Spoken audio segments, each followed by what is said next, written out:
이번 챕터에서는 환율이라고 하는 사실상 우리가 아직까지는 제대로 다루고 있지 않았지만 사실 어떻게 보면은 가장 중요한 변수라고도 그 가격 변수라고도 할 수 있는 환율이 어떻게 결정되는지 하는 것을 보고 그리고 우리 다음 시간에는 우리가 이 환율이라는 문제와 그 다음에 우리가 지난 시간까지 배웠던 중앙은행의 어떤 통화정책과 관련해서 두 개를 섞어서 보도록 이렇게 합시다.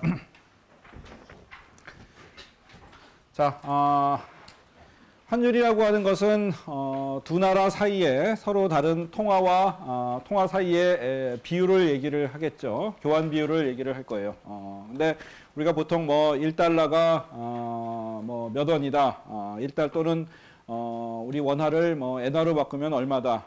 이렇게 할 때 이제 환율이 환율에 따라서 이렇게 통화를 교환을 하게 되는데 이것이 보면은 매일매일 변해요. 거기다가 매일매일 변하는 정도가 굉장히 심하게 변할 수가 있고 어떤 면에서는 우리가 주가라는 것이 매일매일 변하는데 그것보다도 더 급격하게 변할 수 있고 특히 우리 이 외환 시장의 어떤 시장 사이즈를 생각을 하면 주식 시장하고는 게임이 안 될 정도로 외환 시장의 규모가 커요. 즉 외환 시장에서 거래되는 금액이라고 하는 것이 주식 시장에서 거래되는 금액하고는 비교가 안 될 정도로 훨씬 크고 특히 이제 우리나라 원화와 달러 간의 이런 외환 시장뿐만이 아니라 유로라든지 엔화라든지 다른 나라 통화 사이에 교환되는 외환 시장도 굉장히 크기 때문에 전 세계적으로 어떻게 보면은 가장 중요한 자산 시장이라고 이렇게 얘기를 할 수가 있겠어요.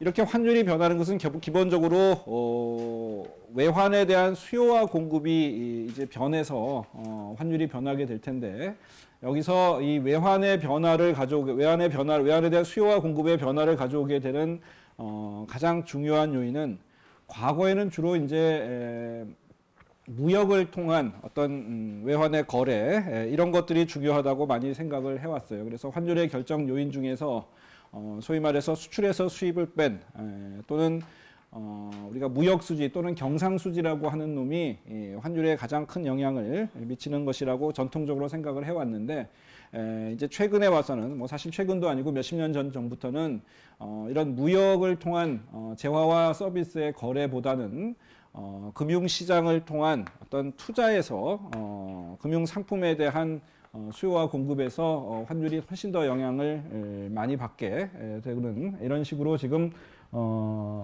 되고 있어요. 그래서 여기서는 우리가 외환 시장을 전통적인 우리의 무역과 관련된 것부터 먼저 보고 그리고 나서 우리가 자산이라는 것에 자산 시장이라는 측면에서 자산에 대한 수요 공급으로서 보도록 이렇게 나누어서 보도록 합시다. 환율이 우리가 보통 환율을 표시하면 항상 달러를 대비해서 1달러당 몇 원 뭐 이런 식으로 우리가 환율을 표기를 해요. 그래서 환율이 올라간다 그러면 달러당 1,000원에서 1달러당 1,200원이 됐다. 이럴 때 이제 환율이 올라간다고 이렇게 얘기를 하죠. 이럴 경우에 1,000원에서 1,200원이 됐을 경우에 원화의 가치는 하락을 하는 것이고 달러의 가치는 상승을 하겠죠. 왜? 달러라는 것이 1달러가 1,000원에다가 1,200원이 되면 이제 똑같은 1달러 가지고 과거에는 1,000원만 얻을 수 있었는데 이제 1,200원을 바꿀 수가 있기 때문에 달러의 가치는 올라가고 원화의 가치는 반대로 하락하는 것으로 이렇게 볼 수가 있겠어요. 그래서 환율이 올라간다고 표시할 때 우리가 보통 환율이 이런 식으로 표기를 하니까 환율이 상승한다 이렇게 얘기하기도 하고 또는 똑같은 말이 원화 가치가 하락한다 또는 달러 가치가 상승한다. 그래서 이 세 가지가 사실은 똑같은 것을 의미를 하겠어요. 달러 가치가 상승한다는 얘기는 달러의 가격이 상승한다는 얘기하고 똑같은 얘기겠죠. 그래서 환율이 올라가면 달러의 가격이 상승한다. 환율이 내려가면 달러의 가격이 하락한다. 그걸 거꾸로 얘기하면 환율이 내려갈 때는 원화의 가치가 상승하고 원화값이 비싸지고 환율이 올라갈 때는 원화값이 떨어진다. 이렇게 우리가 얘기를 하고 있어요. 자, 여기 외환시장에 대한 얘기 잠깐 있고, 그러면 환율이 어떻게 결정되느냐? 여러분들이 거시 시간에 이미 많이 배웠을 것으로 보이지만 다시 한번 정리한다는 의미에서 자, 환율의 장기 결정 요인으로서 우리가 소위 말해서 PPP라고 하는 구매력 평가설이라는 것부터 시작을 합시다. 구매력 평가설이라는 게 뭐예요? 일물 일가의 법칙을 똑같은 재화는 가격이 같다라고 하는 것을 국제 무역에 적용한 것이 구매력 평가설이 되겠죠. 그래서 똑같은 재화가 서로 다른 나라에서 생산이 되고 거래가 되더라도 그 두 개의 가격은 환율을 통해서 똑같은 값을 가져야 된다. 즉 환율이라는 것은 두 나라 사이의 가격의 어떤 비율로서 우리가 결정된다. 예를 들어서 미국에서 철강이 이를테면 철강 한 톤이 100달러였고 일본에서는 똑같은 철강 한 톤이 10,000엔이라고 한다 그러면 똑같은 철강이 두 나라 사이에서 한쪽에서는 100달러, 한쪽에서는 10,000엔이니까 이게 일본에서 생산되는 철강을 미국으로 가져가면 100달러가 돼야 되기 때문에 그 사이의 교환 비율을 생각을 하면 달러당 100엔씩 환율이 결정되어야 한다는 것이 구매력 평가설이 되겠어요. 이 구매력 평가설을 나타내는 가장 좋은 예 중에 하나가 여러분들 많이 들어봤을 소위 빅맥 인덱스라는 거죠. 맥도날드의 빅맥 햄버거 값이 사실상 어느 나라에서 팔리던 간에 똑같은 가격으로 거래가 똑같은 것이기 때문에 미국에서 팔리나 한국에서 팔리나 그것이 구매력 평가로 생각을 하면 똑같은 가격이라 해야 된다. 그래서 이 빅맥 인덱스를 가지고 각 나라의 빅맥의 가격을 조사를 해봤더니 이게 조금 오래된 거긴 하지만 사실은 연도에 따라서 상관은 없죠. 그래서 이게 사실은 이코노미스트라는 잡지에서 매년 한 번씩 빅맥의 가격을 조사해서 이런 식으로 환율을 한번 평가를 하고 있어요. 그래서 2011년 7월에 조사한 걸 봤더니 미국에서는 4달러 7센트에 팔리고 있었고 우리나라에서는 3,700원에 팔리고 있어요. 지금 우리나라 빅맥이 얼마예요? 혹시 아는 사람 있어요? 자, 우리나라에서 3,700원, 미국에서 4달러 7센트라고 하면 그러면 똑같은 빅맥이기 때문에 이 두 개 간의 어떤 가격 비율이 사실은 구매력 평가설이 완벽하게 성립된다 그러면 환율이 돼야 되는 그런 상황이라고 볼 수 있어요. 그래서 이것을 계산을 해보면 4달러 우리가 환율을 이렇게 표시하니까 여기서부터 미국의 버거 값이 4달러 7센트고 우리나라의 빅맥의 가격이 3,700원이니까 여기서부터 계산을 해보면 원달러 환율이 그러니까 원화와 달러의 교환 비율이 한 909원 정도가 나와요.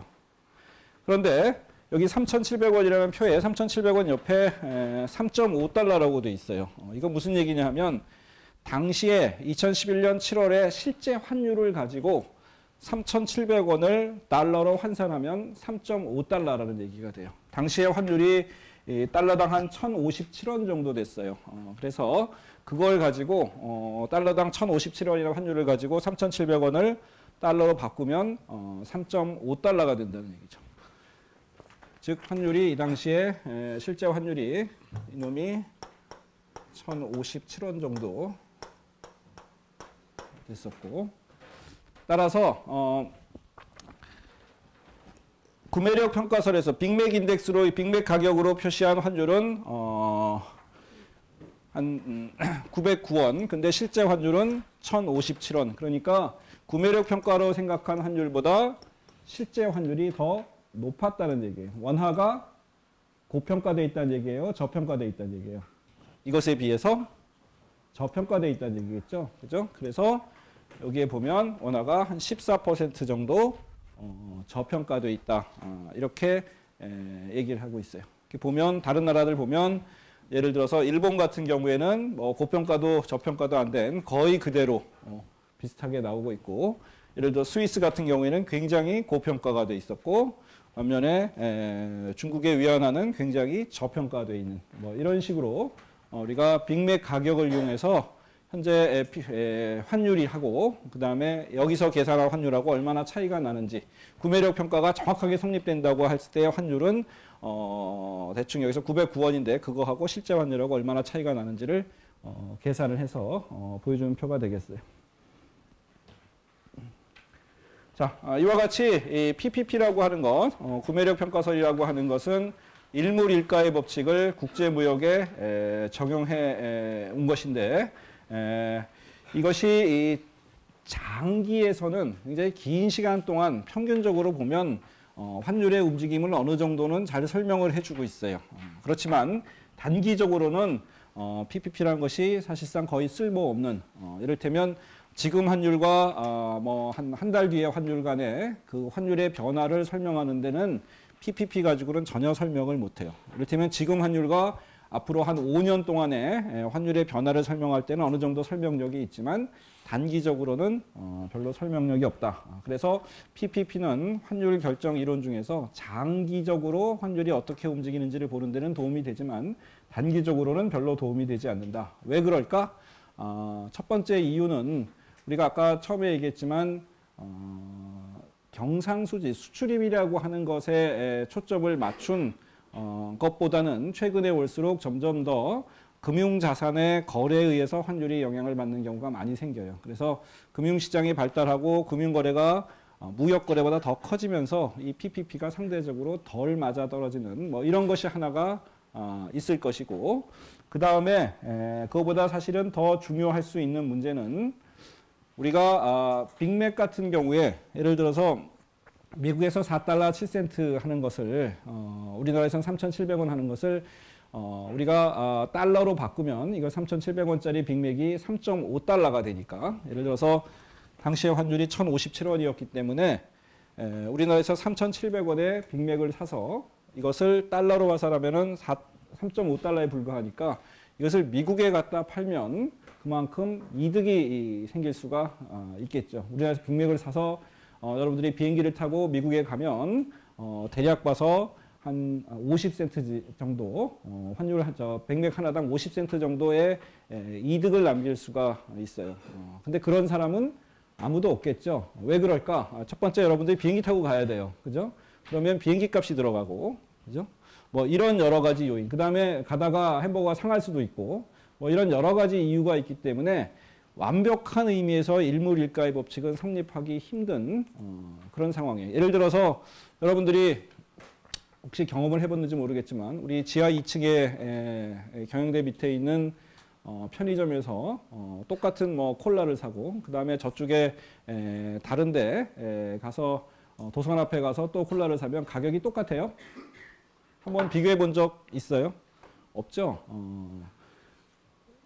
우리나라에서는 나는 안 해봤는데 옛날에 외국에 있을 때 두 개의 상점이 있는데 두 가게에서 똑같은 코카콜라의 값이 달라요. 그래서 처음에 가가지고 그게 우리나라는 그래도 뭐 이를테면 편의점에서 사는 거하고 어디 가서 뭐 이마트 가서 사는 거하고 그렇게 차이 안 나는 것 같은데 미국 가니까 굉장히 차이가 많이 나요. 바로 옆에 있음에도 불구하고. 그래서 이게 일무일가의 법칙이라는 게 이게 좀 이상한 거 아니냐 라는 생각도 좀 했었어요. 물론 조금 비싸게 받는 데는 안에 인테리어가 조금 더 좋고 뭔가 조금 더 고급스러워 보이고 이런 데였고 그래서 그런 것들을 감안을 하면 뭔가 하여튼 일물일가의 법칙이 조금 아닐 수도 있는. 근데 다시 생각해 보면 그러면 누가 조금이라도 비싼 데 가서 이것을 살까 이런 생각도 많이 했어요. 그래서 여러 가지로 사실 아직도 풀리지 않는 의문일 수도 있는데 이것이 국제무역으로 확대가 되면 일물일가의 법칙이 성립하지 않을 가능성이 훨씬 더 높아지겠죠. 지리적으로도 떨어져 있고 뭐 여러 가지 운송비라든지 이런 것들도 들어갈 수 있고 그래서 일물일가의 법칙이 대략적으로는 맞지만 완벽하게 성립하기는 사실상 굉장히 어렵다. 특히 국제무역에서는. 그리고 더더군다나 조금 전에 봤던 이런 빅맥 같은 경우는 그래도 우리나라에서 파는 빅맥이나 미국에서 파는 빅맥이나 완전히 똑같아요. 사실상 거의 똑같다고 볼 수가 있는데 사실은 환율 결정 이론에서 여기에 가격이라고 하는 것은 구매력 평가서의 가격이라는 것은 어떤 하나의 재화로 평가한 것이 아니라 여러 가지 재화들을 다 종합해서 보다 정확하게 얘기하면 두 나라 사이의 상대 물가, 가격이 아니라 여러 가지 가격들을 종합해 놓은 물가의 차이에 의해서 결정이 된다. 이렇게 생각을 하면 각 나라마다 물가에 들어가는 구성 품목들이 다를 것이고 또 그것의 가중치도 또 다를 거예요. 예를 들어서 여기 나와 있는 것처럼 자동차라고 하더라도 우리나라 소비자 물가 지수를 계산할 때 들어가는 자동차와 미국의 소비자 물가를 계산할 때 들어가는 자동차는 완전히 다른 자동차일 거예요. 둘 다 뭐 이를테면 뭐 3000cc짜리 무슨 승용차다 이렇게 하더라도 브랜드가 다를 것이고 그 안에 뭐 여러 가지 기타 등등 옵션도 다를 것이고 이러기 때문에 사실은 똑같은 재화라고 보기는 굉장히 어려워요. 이렇게 재화의 차이가 존재할 수가 있고 두 번째는 소비자 물가라든지 이런 물가를 계산할 때는 소위 말해서 교역제뿐만이 아니라 무역의 대상이 되는 교역제뿐만이 아니라 비교역제라는 것도 다 들어가요. 여기 들어가 있듯이 뭐 주거비라든지 그다음에 미장원 가서 여러분들이 머리하는 비용이라든지 이런 것은 기본적으로 교역제가 아니죠. 수출입의 직접적인 대상이 되기는 어려운 재화와 서비스들이에요. 이런 것들은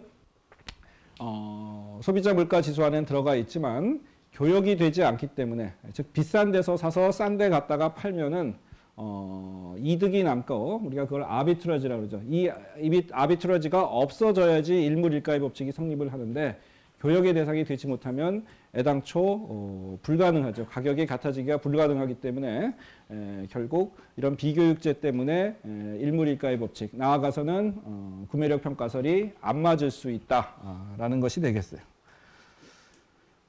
옛날에 그래서 어떤 사람들이 그러면 두 나라 사이의 물가를 바로 비교하는 것이 아니라 교역제들만 뽑아가지고 비교를 했더니 그냥 소비자 물가 지수를 한 경우보다는 훨씬 더 PPP가 잘 들어맞는 이런 것을 발견한 경우도 있어요. 자, 그래서 장비에서 환율을 결정하는 가장 중요한 요소는 상대 가격이다. 그리고 그것에 덧붙여서 몇 가지 이를테면 무역의 장벽이라든지 그 다음에 국내산과 수입산에 대한 어떤 선호의 차이라든지 생산성의 차이라든지 이런 것들이 장기적으로 환율에 영향을 미칠 수 있다. 이런 내용이 되겠어요. 자, 그러면서 몇 가지 예를 이제 요인들을 교과서에서 설명을 해놨는데 기본적인 방법은 여기 이제 베이직 리스닝이라고 해서 이렇게 써놨는데 사실은 이거보다 더 우리가 쉽게 이해할 수 있는 방법은 결국 경상수지가 어떤 요인이 경상수지 흑자를 초래하느냐 적자를 초래하느냐에 따라서 환율이 어떻게 움직일 것인지를 보는 것이 더 편하게 볼 수 있는 방법이 되겠어요. 즉 경상수지 흑자가 발생하면 그 나라 통화의 가치가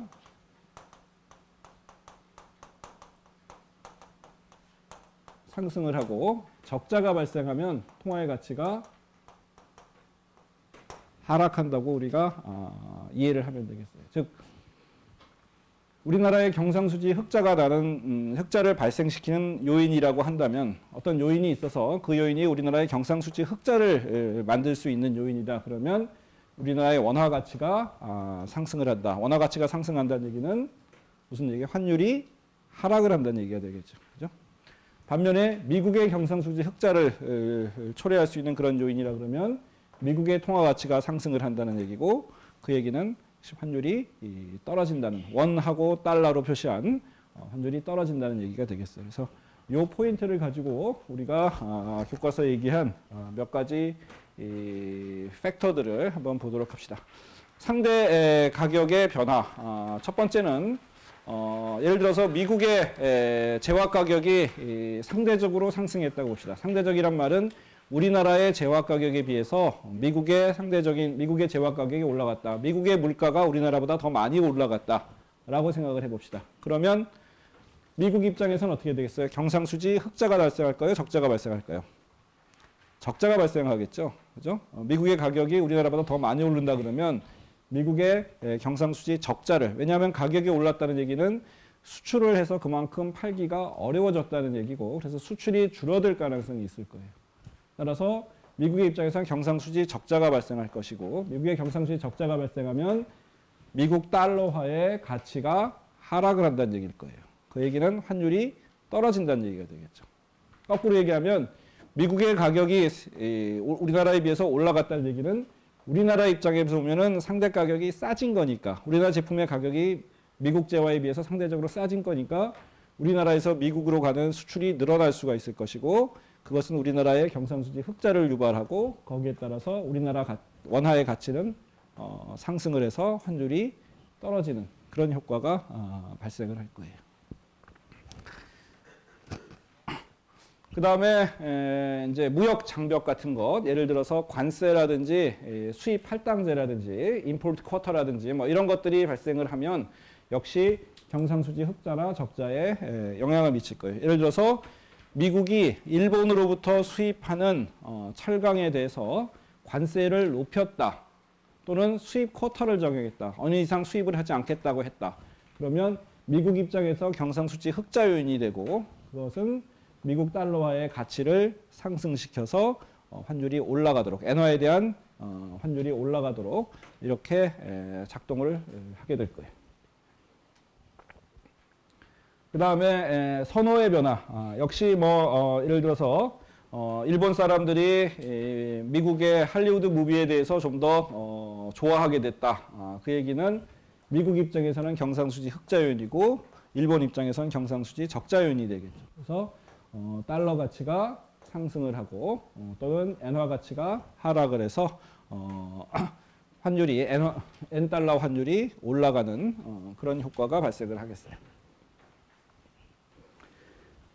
마지막 예로 든 게 이제 생산성인데 이건 조금 애매해요, 사실은. 근데 여기서 이제 가정이 생산성이라고 하는 것은 주로 제조업에서 발생한다. 생산성 향상이 제조업에서 발생한다고 이렇게 가정을 하고 있어요. 그 얘기는 무슨 얘기냐면 우리가 교육제 부분에서 생산성이 비교육제보다 더 빠르게 증가한다는 뜻이 돼요. 그 얘기는 교육제에서 생산이 이를테면 미국의 생산성이 증가했다. 그러면 미국의 제조업 부분에서 다시 말하면 미국의 교육제 부분에서 생산성이 좋아졌다는 얘기고 그 얘기는 똑같은 생산 요소를 투입하더라도 미국에서 생산되는 재화의 가격이 떨어질 수 있다는 얘기가 되겠죠. 그렇게 되면 수출이 늘어나서 미국의 경상수지 흑자 요인이 돼서 달러의 가치가 달러 값이 상승하는 이런 식으로 우리가 추론해 볼 수가 있겠어요. 뭐 이런 얘기들. 자, 그 다음에 이제 지금까지는 우리가 이런 경상수지하고 관련돼서 장기의 환율 결정은 경상수지하고 관련돼서 이해를 했어요. 그 다음에 이제 단기에서 환율의 결정 이론을 좀 보도록 합시다. 좀 전에 얘기했대로 단기에서의 환율은 금융시장에 의해서 좀 더 영향을 많이 받는다. 즉 어떤 달러로 표시된 자산과 아니면 원화로 표시된 자산 간에 대한 수요와 공급에 의해서 결정이 된다. 이렇게 우리가 이해를 하고 거기에 따라서 장기와 단기에서의 환율 움직임을 보도록 합시다. 자, 그래서 단기에서의 환율 결정 이론을 자산에 대한 수요와 공급으로 이렇게 파악을 하면 우리가 중간 시험 보기 전에 공부했던 자산 수요 이론을 다시 한번 외환 시장에도 적용해 볼 수가 있을 거예요. 그때 우리가 뭐 채권에 대한 수요 공급 이런 얘기들을 했었어요. 여기서도 마찬가지로 외환에 대한 수요 공급이라는 것을 한번 생각을 해봅시다. 자, 그런데 이 외환에 대한 수요 공급 중에서 얘기하면서 우리가 이제 수요와 공급을 표시하기 위해서 이게 외환 시장에 대한 이제 수요 공급을 나타내기 위해서 X축에는 우리가 뭘 표시를 하냐면 달러 자산의 양을 표시하고 여기가 달러 자산이니까 Y축에는 달러 자산의 가격이 들어가야 되겠죠. 그래서 위쪽으로 이렇게 가면 갈수록 달러 자산의 가격이 올라가고 밑으로 가면 밑으로 갈수록 달러의 가격이 떨어지는 식으로 표시를 해야 될 거예요. 그러기 위해서는 어떻게 표시해야 돼요? 이것을 이를테면 이런 식으로 환율을 표시를 해놓으면 요놈이 올라가면 환율이 올라가면 달러의 가치가 상승하는 거였죠. 그죠? 1,000원에서 1,200원이 되면 달러의 가치가 상승하는 거니까 환율을 이렇게 표시를 해놓고 나면은 위쪽으로 갈수록 달러 값이 올라가고 밑으로 갈수록 달러 값이 떨어지는 것으로 표시를 할 수 있을 거예요. 다시 얘기하면 외환 시장이라고 하는 것을 달러에 대한 시장으로 볼 수도 있고 원화에 대한 시장으로 볼 수도 있어요. 근데 달러에 대한 시장으로 보려고 그러면 여기가 달러의 가격이 돼야 되니까 그렇죠? 환율을 이렇게 표시를 하고 이건 달러의 가격이니까 X축도 달러의 양이 돼야 되겠죠. 달러의 수요량, 공급량이 돼야 될 거예요. 이걸 만약 원화 시장으로 바꿔 생각하면 위쪽으로 올라갈수록 원화의 가치가 올라가야 되는 거니까 환율을 뒤집어 놔야 된다는 얘기예요. 그죠? 따라서 우리가 보통 환율을 이렇게 표시를 하기 때문에 외환 시장을 달러 자산에 대한 수요와 공급으로 보도록 합시다. 원화에 대한 것보다. 원화에 대해도 마찬가지지만 그럴 경우에는 이걸 뒤집어 놔야 되고 그럼 굉장히 헷갈릴 수가 있으니까 이런 식으로 표시를 하고 보도록 합시다. 자, 그 다음에 단기 시장, 우리가 보는 게 이제 단기 시장이니까 단기적으로는 달러에 대한 공급이, 달러 자산에 대한 공급이 이 환율에 영향을 받지 않는다라고 가정을 합시다. 그 얘기는 공급 곡선이 수직선의 모습을 갖는다는 것을 의미를 하겠죠. 그래서 공급 곡선은 이와 같이 수직선의 모습을 갖게 이렇게 표시를 했어요. 여기에 달러 자산이라고 하면 그냥 우리가 보는 지폐만이 들어가는 것이 아니라 여기에 보통은 달러로 된 예금, 달러로 된 주식, 이런 것을 다 포함하는 그런 개념이라고 합시다. 자, 이런 상황에서 이제 수요 곡선을 생각을 해봅시다. 수요 곡선은 어떤 모습을 가질까? 달러의 가격이 높으면 높을수록 보통 우리가 수요는 어떻게 돼요? 작아지고 가격이 낮아지면 수요는 더 많아지겠죠. 따라서 보통 우리가 일반적으로 보는 수요 곡선처럼 달러에 대한 수요 곡선은 이렇게 우하향하는 것으로 이렇게 표시를 합시다. 그러면 수요와 공급이 만나는 점에서 균형 환율이 이렇게 결정이 되겠죠.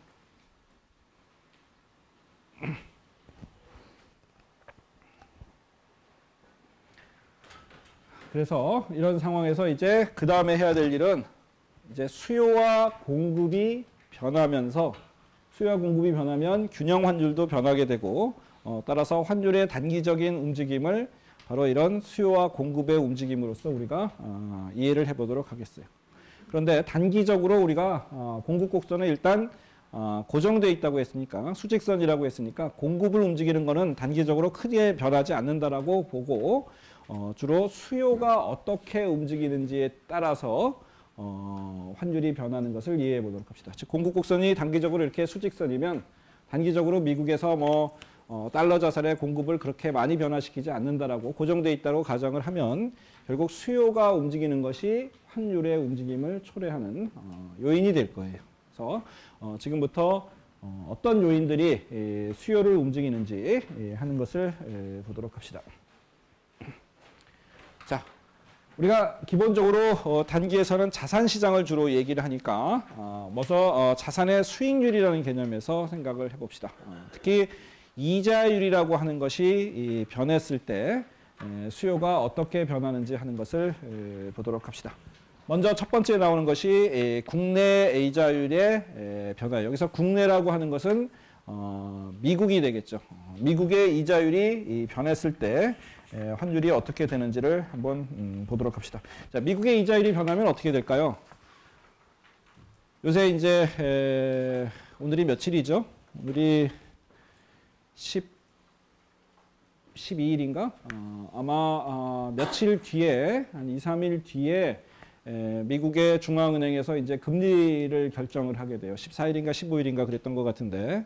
그래서 만약에 미국의 중앙은행인 페드가 그동안 쭉 얘기해온 대로 이자율을 인상을 하게 되면 그때 이자율은 물론 페더럴 펀드 레이트의 타겟이 되겠죠. 그죠? 목표 페더럴 펀드 레이트를 인상을 하게 되면 그렇게 되면 텀 스트럭처에 의해서 장기 이자율도 다 변하게 될 것이고 다 상승하게 될 것이고 그러면 미국의 이자율이 하여튼 전반적으로 다 상승을 하게 될 거예요. 미국의 이자율이 상승을 하게 되면 한국의 이자율은 이를테면 뭐 2%인데 2%가 이를테면 뭐 유럽이라고 생각합니다. 유럽의 이자율은 뭐 0.1%인데 미국에서 뭐 이자율을 높였다라고 생각하면 자금이 어떻게 되겠어요? 유럽에서 미국으로 더 높은 이자율을 찾아서 이동을 하게 될 거예요. 자본 이동이 발생을 하는 거죠. 유럽 입장에서는 캐피탈 아웃플로우라는 게 자본 유출이 발생하고 미국 입장에서는 캐피탈 인플로우에서 자본 유입이 발생을 할 거예요. 미국의 이자율을 올린다고 했을 때 우리나라에서 왜 이렇게 호들갑을 떨고 예민하게 반응하느냐? 자본 유출이 발생해서 국내에 투자되어 있던 돈이 미국으로 이제 떠나갈 것이라고 이렇게 생각을 해볼 수가 있어요. 그러면 미국으로 떠나간다는 얘기는 미국의 달러로 표시된 자산에 대한 수요가 늘어난다는 얘기가 될 수가 있을 거예요. 그렇죠? 자본 유출이 발생한다는 얘기는 미국 외에 다른 나라에서 미국 이자율을 올리면 자금이 미국으로 가게 되고 미국으로 간다는 얘기는 미국의 달러화로 표시된 자산의 가치가 자산에 대한 수요가 증가한다는 뜻이 될 거예요. 그러면 수요 곡선이 오른쪽으로 이렇게 이동을 하게 될 것이고 수요 곡선이 이동하면 환율이 상승을 하겠죠. 달러분의 원화로 표시된 환율이 상승을 할 거예요. 지금 뭐 한 1,200원 되는 환율이 1,300원 이렇게 올라갈 수가 있겠죠. 이게 즉 원화의 가치는 하락을 하고 달러의 가치는 상승하는 효과가 발생을 할 거예요. 자, 우리나라 요새 경제가 워낙 안 좋으니까 일부에서는 한국은행이 이자율을 내려야 된다. 그래서 물론 이자율은 한국은행이 결정하는 어떤 목표 이자율을 타겟 인트레스트 레이트를 내려야 된다는 뜻이 되겠죠. 그런데 또 일각에서는 미국이 이자율을 올리면 우리나라도 따라서 올려야 되는 것이 아니냐. 즉 우리 경기가 굉장히 안 좋지만 경제 상태가 굉장히 안 좋지만 미국이 달러 금리를 올리면 우리도 같이 동반해서 올려야 되는 것이 아니야. 왜? 자본 유출을 막기 위해서. 그렇죠? 그럴 경우에는 우리나라 이자율이 올린다는 얘기는 달러에 대한 수요 곡선이 어떻게 된다는 얘기예요? 밑으로 왼쪽으로 이동한다는 뜻이 될 거예요. 그래서 미국은 이자율을 안 올리고 예를 들어서 한국에서 이자율을 올렸다고 생각을 해봅시다. 그러면 반대로 이제 외국에서 우리나라 이자율이 더 높아졌으니까 우리나라 쪽으로 자본이 들어올 거예요. 우리나라 입장에서 자본 유입이 발생을 하겠죠. 그러면 수요 곡선이 왼쪽으로 이렇게 달러에 대한 수요 곡선이 왼쪽으로 이동을 하게 될 거예요. 그러면 환율이 하락을 하겠죠. 즉 미국이 금리를 인상하면 우리나라도 따라서 금리를 인상해야 된다는 그런 얘기는 달러에 대한 수요 곡선이 오른쪽으로 이동하는데 우리나라도 같이 금리를 인상하게 되면 이것이 오른쪽으로 이동한 게 다시 왼쪽으로 이동한다거나 아니면 하여튼 처음부터 이 수요 곡선이 움직이지 않는다는 것을 뜻하겠죠. 따라서 미국도 올리고 우리도 같이 올리면 다른 조건이 동일할 때는 환율의 변화가 없을 수가 있을 거예요. 자, 그래서 미국의 금리 인상은 우리나라 입장에서 보면은 환율이 상승하기 때문에 원화 가치가 하락하는 것이고 반대로 우리나라에서 금리를 인상하면 원화 가치가 상승하는 그런 효과가 있겠어요. 자, 그 다음에 세 번째는 이제 미래에 예상되는 환율에 따라서 현재 환율이 변하는 경우가 되겠어요. 미래의 환율이 올라갈 것이다. 예를 들어서 지금 본 것처럼 달러의 가치가 환율이 올라간다는 얘기는 달러의 가치가 상승한다는 얘기고 달러 값이 올라간다는 얘기고 그렇게 되면 우리도 다른 보통 일반적인 재화를 생각해 보세요. 내일 가격이 오른다 그러면 어떻게 되겠어요? 여러분들이 예를 들어서 저 밑에 식당에서 내일부터 가격이 현재보다 뭐 2배가 된다 그러면 여러분들 당장 내려가서 식권을 미리 사놓는 게 좋겠죠. 그죠? 그래서 내일 가격이 올라갔을 때 쓸 수 있도록 미리 사놓으려고 그럴 거예요. 그러면 당장 오늘의 가격이 상승하는 효과가 발생을 할 거예요. 내일 주가가 올라간다라는 것을 사람들이 알고 있으면, 그렇게 사람들이 예상을 한다 그러면 값이 올랐을 때 사는 것보다는 값이 오르기 전에 지금 사는 게 훨씬 좋아요. 그죠? 따라서 지금부터 지금 당장 가격 살려고 하기 때문에 지금 당장 수요 곡선이 오른쪽으로 이동을 할 거예요. 즉, 당장 어떤 일이 발생하지 않다 치더라도 사람들의 그냥 예상에 의해서 내일 달러 값이가 올라갈 것이다. 다시 말하면 내일 환율이 올라갈 것으로 예상하면 오늘 수요 곡선이 오른쪽으로 이렇게 이동을 해서 오늘 환율이 상승을 할 수가 있어요.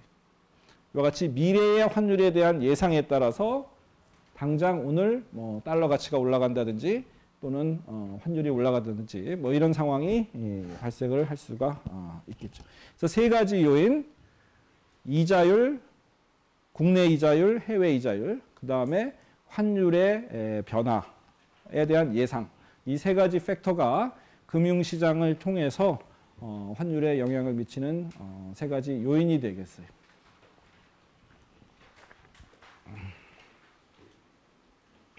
그러면 환율에 대한 예상은 어떻게 의해서 바뀔 수가 있느냐? 우리가 아까 봤던 장기에서의 환율 결정 이론에서 본 장기적으로 환율에 영향을 미치는 요인들이 변하면 미래의 환율에 대한 예상이 바뀔 수가 있을 거예요. 즉 상대 물가, 미국과 우리나라의 상대 물가의 변화라든지 뭔가 무역 장벽이라든지 뭐 이런 것들, 생산성이라든지 선호의 변화든지 이런 것들이 어떻게 변할 것이라고 예상을 하면 거기에 따라서 미래의 환율이 어떻게 변할 것이라고 사람들이 예상을 하게 될 것이고 거기에 따라서 당장 오늘 환율이 영향을 미칠 수가 있을 거예요. 즉 장기적으로 환율을 결정하는 그런 팩터들이 어떻게 변할지를 사람들이 예상하면 단기적으로도 환율에 영향을 미칠 수 있다는 얘기가 됩니다. 또 그것 말고도 조금 전에 우리가 미국의 금리 인상 얘기를 했었어요. 자, 지금 현실과 우리가 수업 시간에 하는 게 조금 다른 것이 조금 전에는 미국이 갑자기 2, 3일 뒤에 금리를 인상하게 되면 수요곡선이 이렇게 움직일 거예요. 아무도 예상하지 못한 상태에서 예를 들면. 그런데 지금 상황을 보면 미국이 금리 인상을 한다는 것이 몇 달 전부터 사실은 작년부터 사람들이 다 예상을 해왔던 거예요. 그러다가 지금 이 정도 시점이 되니까 이번 12월 달에는 2, 3일 뒤에는 미국이 금리 인상을 거의 틀림없이 할 것이다. 물론 안 할 가능성도 있죠. 안 할 가능성은 뭐 한 10%쯤 되고 금리를 올릴 가능성이 한 90%쯤 된다. 그러면 사람들의 예상은 어느 정도 한 90%의 확률로 환율이 이자율을 올릴 것이라고 예상을 해요. 즉 그렇게 되면 당장 오늘부터 환율이 올라갈 수 있다는 거죠.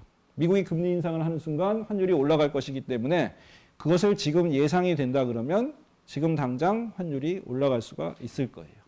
따라서 여러분들 한번 이제 보세요. 2, 3일 뒤에 미국이 금리 인상을 했을 때 환율이 실제로 얼마나 많이 뛰는지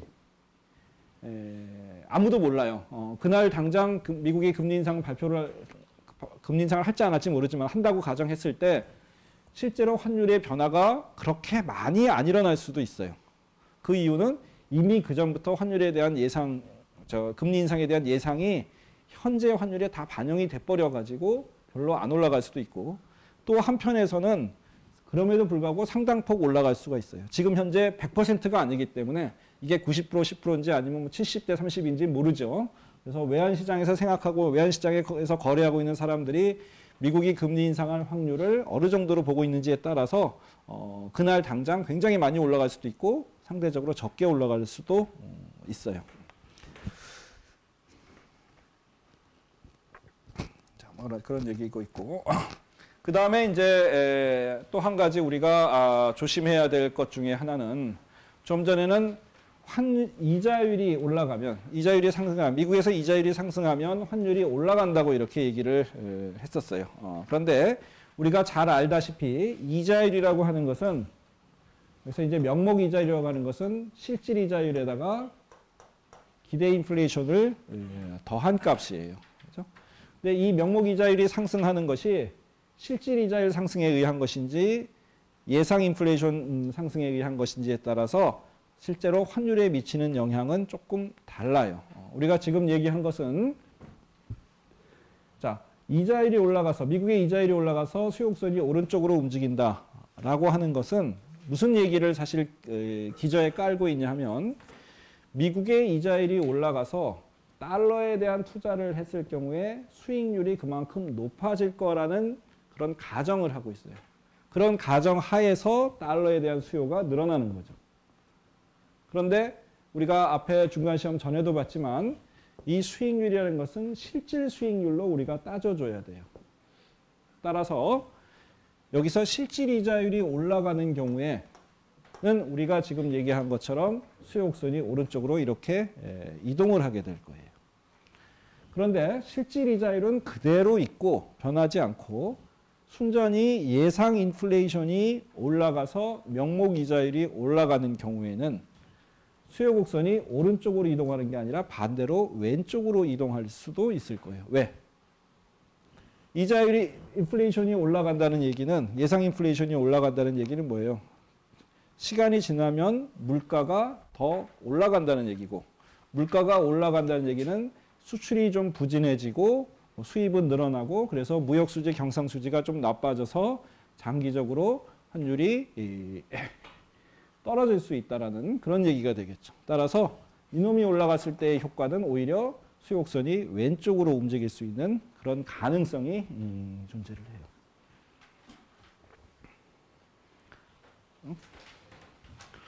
물론 지금 이제 우리가 당면에 있는 미국의 금리 인상 같은 경우에는 금리를 예를 들어서 2, 3일 뒤에 미국이 금리 인상을 했을 때 환율이 올라간다고 생각을 해봅시다. 그럴 경우에는 이 둘 중에서 어떤 놈이겠어요? 이놈일 가능성이 있겠죠. 왜? 미국이 금리 인상을 발표하기 전과 후 기껏해야 하루인데 그 하루 사이에 기대 인플레이션이 굉장히 뭐가 바뀌거나 이러지는 않았을 거예요. 그죠? 오히려 어떻게 생각하면 미국이 금리를 인상한다는 얘기는 미국이 금리 인상하는 이유가 뭐예요? 미국 경제 자체가 지금 굉장히 좋아지고 있기 때문에 이 물가 상승 압력을 조금 낮추기 위해서 미국이 금리 인상을 한다고 볼 수가 있어요. 그 얘기는 장래의 기대 인플레이션율은 오히려 좀 큰 변화가 없거나 뭐 이럴 수가 있겠죠. 오히려 더 늘어나지는 않을 거예요. 따라서 그럴 경우에는 요놈이 올라가는 것이라고 우리가 실질 이자율이 올라가시는 것이라고 주로 이쪽의 영향이 훨씬 더 클 것이라고 우리가 예상을 할 수가 있겠어요. 그 다음에 이제 또 하나 이런 것들과 관련돼서 우리가 또 관심 있게 봐야 되는 중요한 내용 중에 하나가 통화량이 변했을 때의 환율에 미치는 영향이 되겠어요. 자, 통화량을 변화시키면 이를테면 미국에서 통화량을 증가시켰을 때 어떤 일이 벌어지는지 한번 봅시다. 미국에서 통화량을 증가시키면 장기적으로는 어떤 일이 벌어질까요? 우리가 거시 시간에 배운 것을 한번 돌이켜 보면 우리가 장기적으로는 고전학파의 이론들이 어느 정도 더 잘 맞을 수 있다고 얘기를 했어요. 거시 시간에. 그 얘기는 그런 얘기를 하면서 우리가 무슨 얘기를 했냐면은 화폐의 중립성이라는 얘기를 했어요. 장기적으로 GDP를 결정하는 것은 뭐 생산 요소라든지 기술이라든지 이런 것들이고 통화량을 증가시키는 정책은 통화량을 변화시키는 것은 장기적으로 Y에는 영향을 주지 못한다고 했어요. 단기적으로는 Y에 영향을 주지만 장기적으로는 Y에 영향을 주지 못한다고 했어요. 이때 장기와 단기는 우리가 보통 케인지안 이론에서는 가격이라는 것이 물가라는 것이 경직적이냐 신축적이냐에 따라서 구분을 했었어요. 따라서 장기적으로는 물가가 신축적이고 단기적으로는 물가가 경직적이라고 한다 그러면 장기적으로 통화량을 증가시키는 것은 장기적으로 물가를 인상을 시킬 수 있는 그런 요인이 될 수가 있어요. 자, 물가가 상승을 하면 장기적으로 경상수지가 물론 미국의 경우에 악화가 되겠죠. 물가가 올라가니까 수출이 안 되고 수입은 늘어나고 그래서 경상수지 악화를 예상을 할 수가 있어요. 장기적으로 물가가 오르면 경상수지 악화가 예상이 되고 경상수지 악화가 예상이 되면 환율에 대한 기대치는 환율이 떨어질 것이라고 이렇게 예상을 할 수가 있을 거예요. 이렇게 되면 수요 곡선이 왼쪽으로 이동을 하겠죠. 환율에 대한 예상에 영향을 미쳐서 수요 곡선이 왼쪽으로 이동을 시킬 거예요. 이것이 첫 번째 요인. 그 다음에 단기적으로는 물가가 고정돼 있어요. 물가가 경직적이라고 얘기를 했어요. 물가가 경직적인 상황에서 통화량이 증가를 하면 실질 통화량이 올라갈 거예요. P는 그대로 고정이 돼 있고 M만 늘어나니까 P분의 M이 상승을 하겠죠. 이건 이제 단기의 물가가 경직적인 단기의 문제예요. P분의 M이 늘어나면 이자율이 하락을 하게 될 거예요. 화폐에 대한 수요 공급을 생각을 하면 이자율이 하락을 하게 되면 어떤 일이 벌어져요? 미국의 이자율이 하락을 했으니까 달러 자산에 대한 수요 곡선이 이제 왼쪽으로 이동을 하겠죠. 그래서 이렇게 장기 효과로 인한 환율의 예상에 대한으로 인해서 수요 곡선이 이동한 거에 더해서 수요 곡선이 왼쪽으로 더 이동을 하게 될 거예요.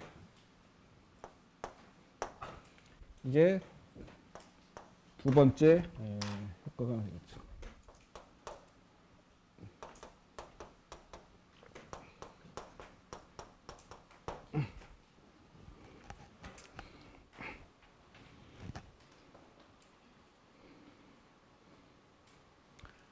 그런데 여기서 또 이제 얘기가 끝나는 것이 아니고 세 번째 효과가 또 존재를 해요. 세 번째 효과는 단기에서는 물가가 고정되어 있지만 장기에서는 물가가 상승을 해요. 즉 단기에서는 이자율이 떨어졌지만 장기적으로는 이자율이 이렇게 한번 떨어진 이자율이 다시 높아질 거예요. 실질이자율 측면에서 보면 실질이자는 실질변수이기 때문에 명목 통화량의 변화하고는 상관없이 장기적으로 실질이자율은 대부자금에 대한 수요 공급에 의해서 결정이 될 것이니까 실질이자율이 상승하는 효과를 가지고 올 거예요. 실질이자율이 상승을 하게 되면 수요 곡선을 오른쪽으로 이동시키는 힘이 존재를 하겠죠. 따라서 장기적으로 보면 다시 수요 곡선이 오른쪽으로 이동을 하는데 원래 위치까지 이동하지는 못하고 요 빨간색으로 표시된 요것만 없애는 정도로 노란 선 쪽으로 이동을 하게 될 거예요. 즉 원래의 균형점은 여기였는데 단기적으로는 환율이 이렇게 떨어졌다가 그 다음에 시간을 두고 이자율이 상승을 하면서 다시 이쪽으로 가는 환율이 그래서 이렇게 갔다가 이렇게 오는 이런 식의 모습을 보이게 될 거예요. 우리가 이것을 뭐라고 부르냐면 환율의 오버슈팅이라고 이렇게 얘기를 해요.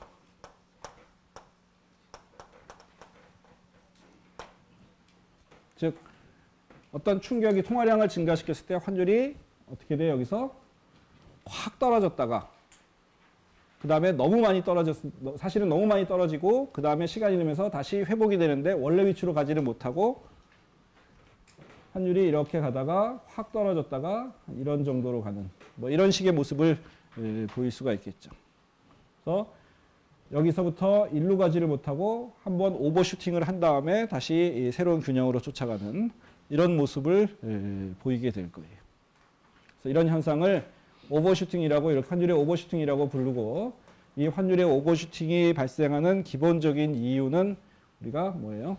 단기적으로는 가격이라고 하는 물가라고 하는 것이 경직적이기 때문에 그리고 장기적으로는 신축적이기 때문에 발생하는 현상이라고 이해할 수가 있겠어요. 그리고 이런 오버슈팅 현상이 우리가 수업 시간에도 계속 봤지만 통화량이라든지 이런 것이 딱 고정되어 있는 것이 아니고 매일매일 뭔가 이렇게 변화 왔다 갔다 한다 그러면 그 충격으로 인해서 외환시장은 더 많이 출렁이게 되는 거죠. 그죠? 환율이, 통화량이 조금 늘어나면 이게 일로 가는 게 아니라 이렇게 갔다가 이렇게 오고 이런 식으로 환율의 변동폭이 굉장히 심해질 수 있는 것을 설명하는 하나의 이론적 배경이 될 수가 있겠습니다.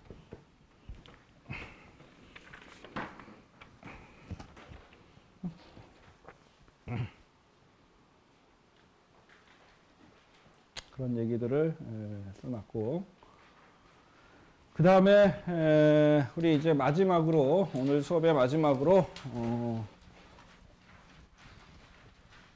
지금까지 우리가 얘기한 내용들을 한편에선 좀 정리하는 그런 식을 한번 도출을 해봅시다. 우리가 여기 나와 있듯이 일종의 이자율 평형 이론이라고 부르는 그런 내용이 되겠어요. 사실 별게 아니라 똑같은 돈을 우리나라에 투자한 경우와 미국에 투자한 경우가 사실은 완전히 같아야 된다. 그 수익률이 같아야 된다라는 그런 단순한 가정에서부터 출발해서 환율이라고 하는 것이 어떠한 요인들에 의해서 영향을 받는지, 우리가 조금 전에 얘기한 국내 이자율, 해외 이자율, 그 다음에 예상 환율 변화율, 미래의 환율, 이 세 가지 요인으로 현재의 환율을 어떻게 표시할 수 있는지 하는 것을 보도록 합시다.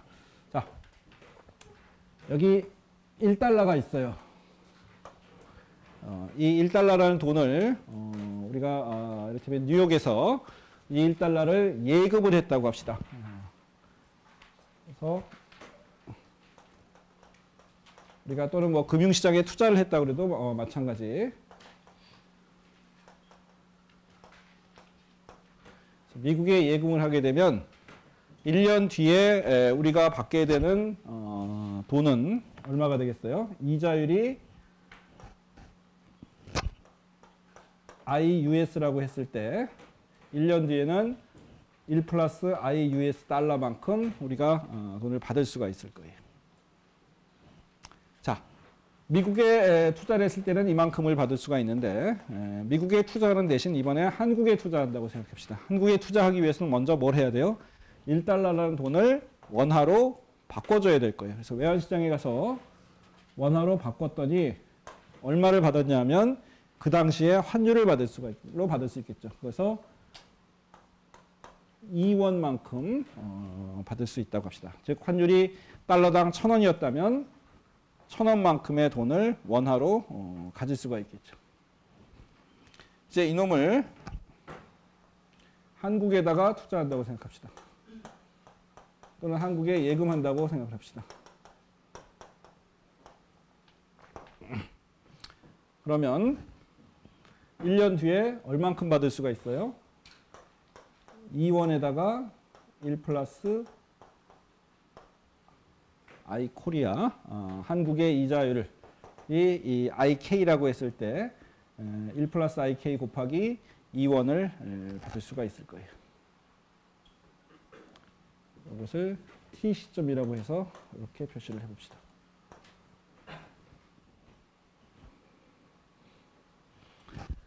그런데 요놈과 이제 요놈을 비교하기 위해서는 이제 T 시점에서 이만큼의 돈이 있었는데 여기가 오니까 이제 1년이 지나서 T 플러스 1의 시점이 됐어요. 따라서 이 원화를 ET 곱하기 1 플러스 IK라는 원화를 달러로 이제 바꿔서 이놈하고 비교를 해봅시다. 달러로 바꾸게 되면 이놈이 얼마가 되냐면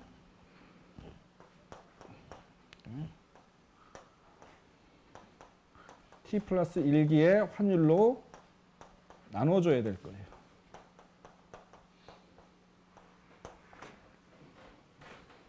환율이 T 시점엔 T1, ET였는데 이제 ET 플러스 1으로 1년 뒤에 환율이 이렇게 바뀌었어요.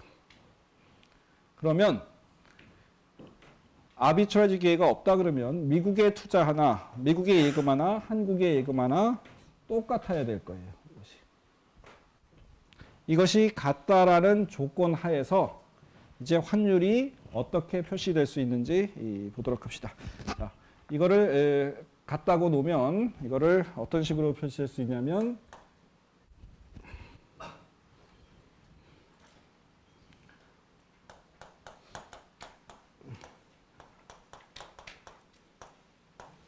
이놈이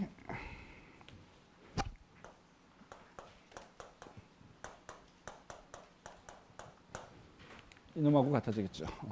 이런 식으로 식을 약간 변형해서 쓸 수가 있을 거예요.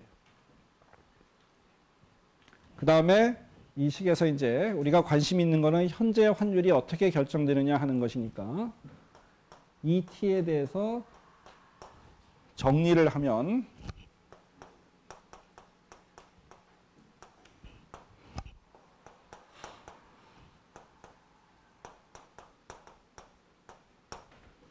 이런 식으로 정리를 할 수가 있을 거예요.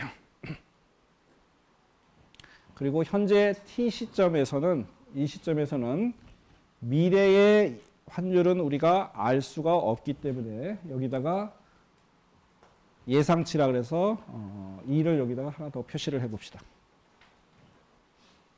자, 그러면 현재의 환율은 이제 무엇에 의해서 결정이 되냐 하면 현재의 미국 이자율, 현재의 한국 이자율, 그 다음에 미래의 환율 변화에, 미래 환율에 대한 예상치.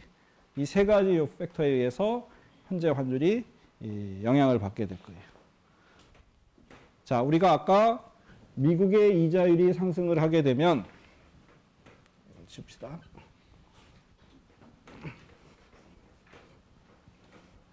아까 수요 공급 곡선을 그리면서 공급이 이렇게 있고 수요가 이렇게 있었을 때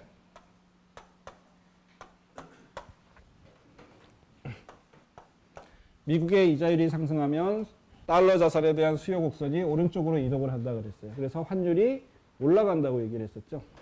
보면 이놈이 올라가면 다른 조건이 동일할 때 이놈이 올라가면 환율이 올라가게 돼 있어요. 반면에 우리나라의 환율이 올라가면 수요 곡선이 왼쪽으로 이동을 하게 될 것이고 그 얘기는 이놈이 올라가면 환율이 떨어진다는 얘기가 되겠죠. 마지막으로 미래의 환율에 대한 일이 올라갈 것으로 예상하면 현재 환율에 영향을 받는다고 이렇게 얘기를 했어요. 그래서 아까 우리가 수요 공급 곡선을 가지고 그렸던 그것을 이런 간단한 식을 통해 가지고 이자율 평형 정리라고 하는 간단한 식을 이용해서 이와 같은 식으로 표시를 할 수가 있겠어요. 이걸 조금 다른 식으로 또 표시를 하면 이놈은 현재와 미래의 이게 기대값이 될 테니까 예상되는 환율 변화율은 그죠? 여기서 뭐 여기서 빼기 1을 양쪽에서 해줘도 마찬가지니까 빼기 1을 해주면 환율에 대한 예상 변화율이 되겠죠. 그놈은 뭐에 의해서 결정되냐면 한국과 미국의 이자율 차이에 의해서 결정이 된다. 라는 것이 되겠어요. 그래서 우리나라의 이자율이 올라가면 미국과 한국의 이자율 차이가 더 확대가 되면 그러니까 IK에서 IUS를 뺀 놈이 더 크게 되면 환율의 예상 변화율이 더 커진다라고 볼 수 있어요. 환율의 변화율이 플러스가 될 거라고 예상을 할 수가 있겠어요. 그래서 조금 전에 봤던 수요 공급 모형을 이런 식으로 우리가 표시를 해서 볼 수가 있겠어요. 자, 18장 여기까지 하고 내일은 이제 우리가 지금까지 본 환율에 대한 결정, 특히 수요 공급이라든지 이런 이자율 평형 이론에 대한 이런 것을 이용을 해서 실제로 우리가 중앙은행이라고 하는 데서 소위 말해서 외환시장 개입을 했을 경우에 내지는 중앙은행의 대차대조표를 보면 자산 항목 중에 우리가 지금까지 다룰 때는 외환보유고라는 것이 없었는데 이제 외환보유고라는 것을 하나 더 집어넣어 가지고 그 외환보유고를 중앙은행이 사고 팔고 했을 때 중앙은행의 대차대조표는 어떻게 변하고 거기에 따라서 중앙은행에 공급하는 통화량은 어떻게 변하고 또 거기에 따라서 환율은 어떻게 변하는지 그런 내용들을 내일 마지막 시간에 보도록 합시다.